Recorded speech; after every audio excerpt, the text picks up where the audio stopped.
Good morning বন্ধুরা, কেমন আছো তোমরা এই ঠান্ডাতে? আমি তো বেশ ভালো আছি। আর ট্যাঙ্কের জলে তো হাত দেওয়া যাচ্ছে না, বাসি জলটা না মনে হচ্ছে না একেবারে হাত পা অবশ হয়ে যাচ্ছে। তাই রাত্রিবেলা কম জল তুলছি, সকালবেলা উঠে একবারে গরম জল একটু তুলে নিচ্ছি। তারপরে ঘুম থেকে আজকে উঠে দেখলাম সূর্যি মামার দেখা নেই, বুঝতে পারলে? কিন্তু কি করব, অনেকক্ষণ বসে থাকার পর ভাবলাম যে এই 8টা সাড়ে 8টা বা 9টার মধ্যে নিশ্চয়ই সূর্যি মামার দেখা পাবো। ও বাবা, সূর্যি মামার তো দেখাই নেই।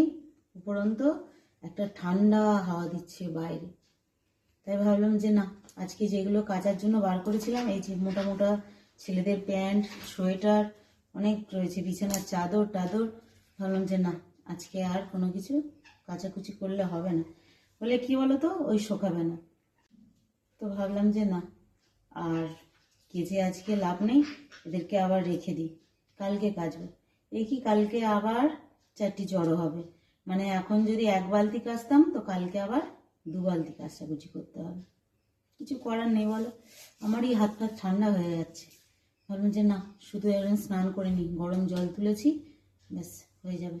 স্নানটা করে আজকে কাজ সেরে ফেলি, সকালের কাজটা। এমনি সমস্ত কাজ মিটে গেছে, ব্যাস এটা রেখে দিই, এগুলো আজকে আর করবো না।